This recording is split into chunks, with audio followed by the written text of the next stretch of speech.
All right, boys, as you can tell by the thumbnail, this is one of those videos you cannot find anywhere, only on this channel, man. You're on the right place to get exclusive content and learn the automotive secrets, man. Here's something Dodge does not want you to know. You can clone the GPEC4 ECM, guys, okay? We can fully manipulate this thing. I've even got advanced classes if you want to learn how to unlock the GPEC and the Dodge ECMs, guys. Contact me for those classes. Email globalcommerceca@gmail.com. And as you already know, OBDSTAR DC706 is what we're going to use. Available on our site. Do not go it alone, guys. I keep getting these same emails all the time, messages, guys. Oh, I need help. This is not working. Guys, I'm doing my part. I'm giving you the game. You got to step up and be responsible. Here's an example of the kind of messages I get. This is why I tell you guys, you gotta make the right choices and figure out where you're gonna spend your money, okay? If you spend your money on the other side, guys, you gotta remember, I'm only one man. It's only so much I can do. We've got to support our existing customers first, guys.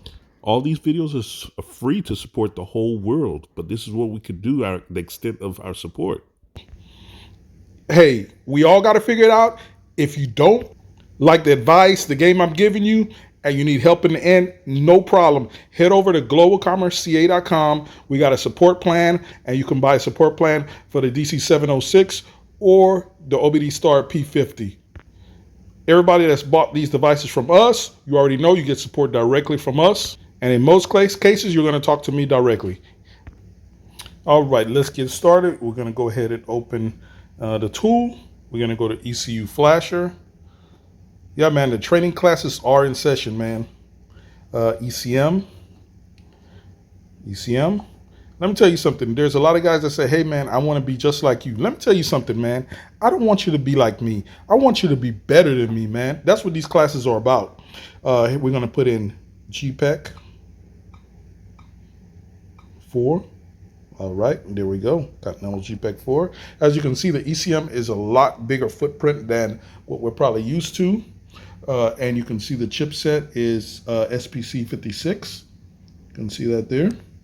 And important to know as well, here is the EEPROM right here. And that is a 95640, I believe. Let's see if I can get you in on there. All right, you see that? 95640 ST chip. There's the MCU. All right, so we're going to go ahead and select that, GPEC4. We're going to tell it to start. And the access for this ECM is via boot, guys. So you do have to remove the cover, okay? Definitely go back and watch my GPEC3 video. There's a lot of important details that applies to this ECM as well. If you have not watched that GPEC3 video, do not leave any strange comments saying that you can't get it to work, this, and that on this video, because you did not watch the GPEC3 video, okay? I've got a lot of tips on doing this right, removing this cover and not destroying your ECM, and a lot of other tips. You got to watch the video. Taking 10 minutes out of your life to do things right, trust me, it's going to be worth it. You hit MP001. Do not skip any parts in this video, guys. I'm telling you. And we're going to tell it, that's the programmer we're using, the MP001, available on our website, globalcommerceca.com. If you don't have yours, definitely go there and pick it up. This will work with these other three programmers as well, adapters, okay?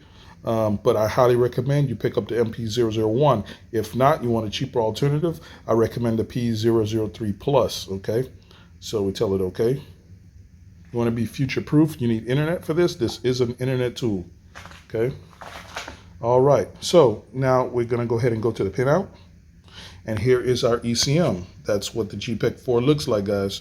I'll zoom in for you so you can see some of the part numbers. As you can see, they put the VIN number right on the module. And there it is, GPEC4. All right. And here is where we connect to access GPT-1. Okay. As you can see, the location of the MCU, and the writing is basically, or the letters are in this orientation with pin 1 up here. So this is our location we're going to target. Let me zoom in for you. It's kind of hard to see, but there's a brown capacitor right over our point where we want to connect to. Now, I'm going to show you something. Pay attention. This is why I tell you guys, do not skip parts in the video. I'm giving you some game that you cannot find anywhere.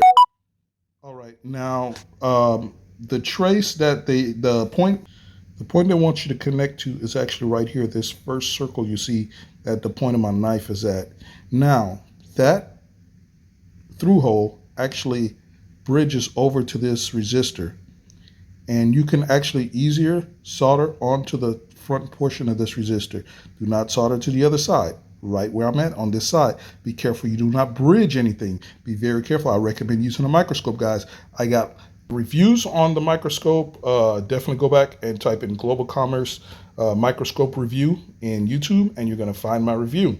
Just like you can search Global Commerce GPEC4, and you'll find the video on the GPEC4. You need to watch that if you haven't. Even if you have, it's a good refresher course if you're going to try to attempt this. Now, as an adult, you got a choice to take my advice or not.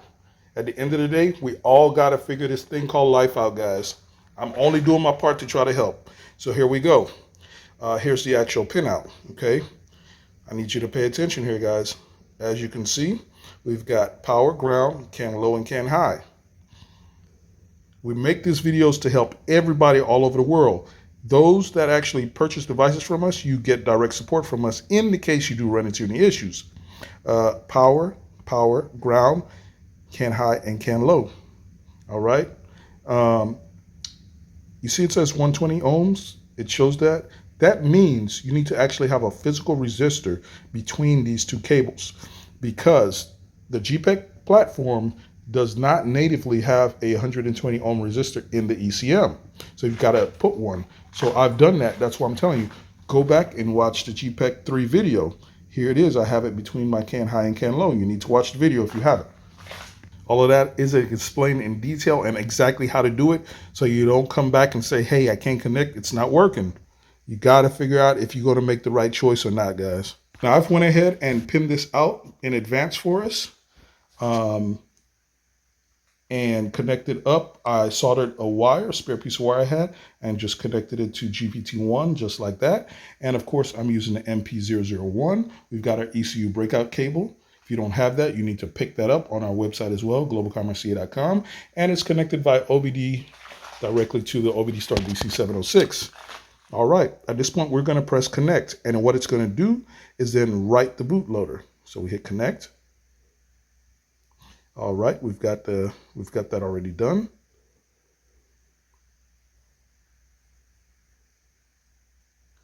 And there's the percentage. It's right into the bootloader. And there it goes. Okay.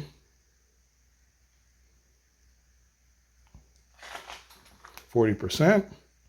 It's relatively, doesn't take too long, a few seconds, around 30 seconds to get this portion done. And at that point, it's going to open us and give us access to actually read the internal EEPROM and read the internal flash.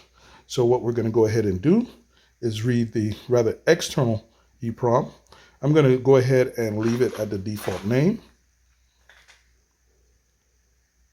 And this will work for any Dodge, Jeep, Chrysler, GPEC4 ECM with this supported part number. Keep in mind there are multiple, there's a variant of the GPEC4, and it's going to be for this one. I'm going to tell that okay. I'm going to let it have that default name. And I can go over to the hex editor now and actually look at this EEPROM data. And as you can see, let me move the keyboard out the way. There is our VIN number for this vehicle. And I believe by this K, this is a 2019 vehicle. Okay. I could go ahead and edit this VIN right here if I wanted to and write it back. And that way you would edit the VIN on this ECM. Okay. And it's in here multiple places. You need to find, search, and change it as necessary. Okay. All right. That covers the EEPROM. So now we're going to, if you're going to do a one-to-one clone, at this point, we're going to read the internal flash as well. Right. So this, the OBDSTAR DC706 allows you to do a one-to-one clone of the GPEC4 ECM. Okay. So basically, if you had let's say this is your original unit and you wanted to have a backup, or you just wanted to clone this unit because it could have had, maybe it has a fault, a misfire, whatever the case may be. Using this method, you can make a complete one-to-one clone of this ECM, and your vehicle will not know the difference if it's this ECM or the other. It'll start just the same. The only difference is, of course, if there was a hardware fault on this ECM, there is not going to be on the other, and the other should work fine. We're right at 70%. Guys, the classes are in session. Definitely check out our video on that. 70%. All right, 75.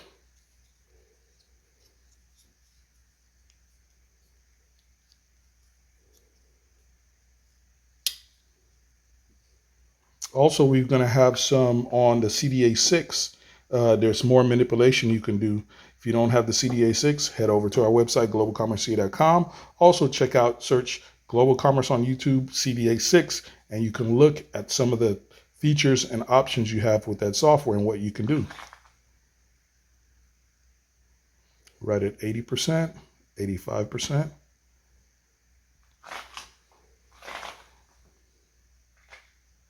We're just about done.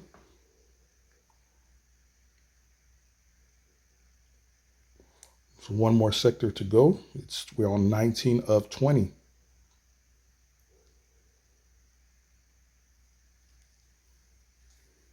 I'm actually going to make a change to the EEPROM, and I'm going to write that back just so you can see what it looks like.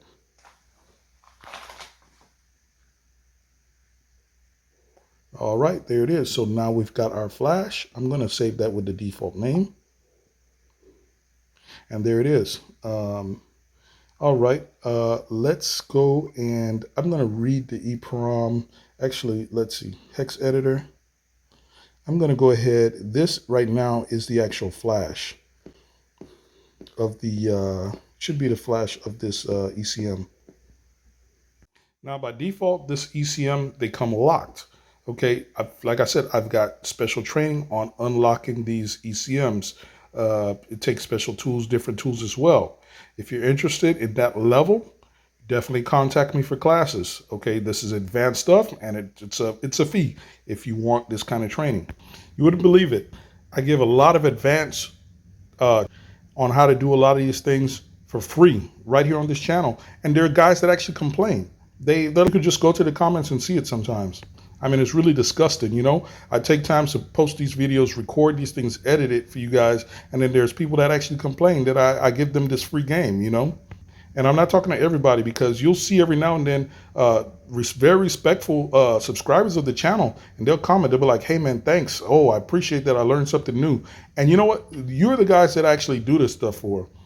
But one thing I have learned, all of the students that have come for advanced training, never do any of them complain. You know, they're always very grateful. And that's kind of why my focus is shifting now to specialized courses and things like that to those that need that service. It's really to discuss and put effort forward to try to show people how to do things.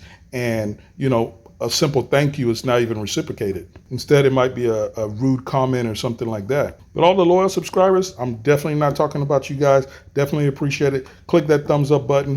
And in this situation, you'll be able to edit the EEPROM and those values and make those changes. Now, if you need to make changes to the flash, like, for example, different engine type, at that point, you would be able to make those changes with CDA6.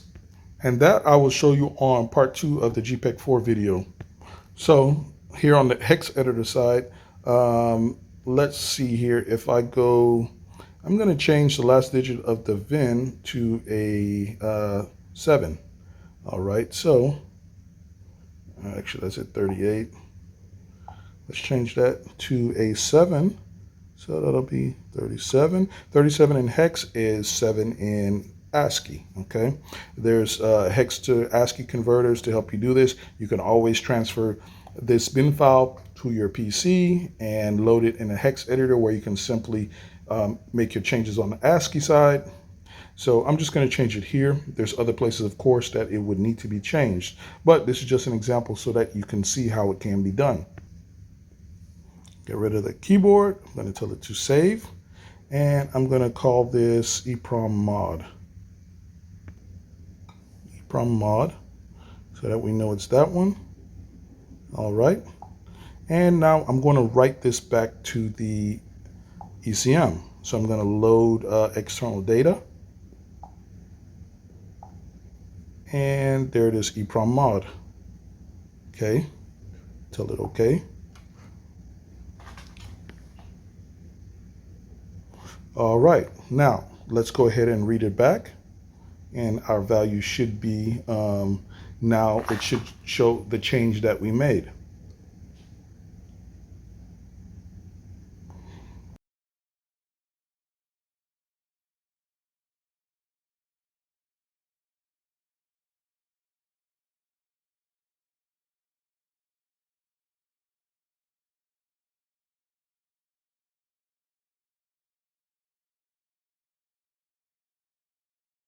And as you can see, our change was made. So we have 7447. All right, so that's how you would change the VIN number in this situation. So like when they ever tell you, like I always tell you guys, oh, the VIN number is burned in one time, it can't be changed. It's a scam, man. It's a scam. We bust up all the scams on this channel, okay? The dealers cannot get you anymore, man. Hit that thumbs up button, like and subscribe. Wait for part 2. We got a lot of awesome videos coming for you guys. I'm going to be doing a giveaway on some tools as well, guys. Definitely stay tuned for that, all the loyal subscribers. And remember, if you didn't know this, now you know. And like I always say, knowing is half the battle, boys. See you on the next one.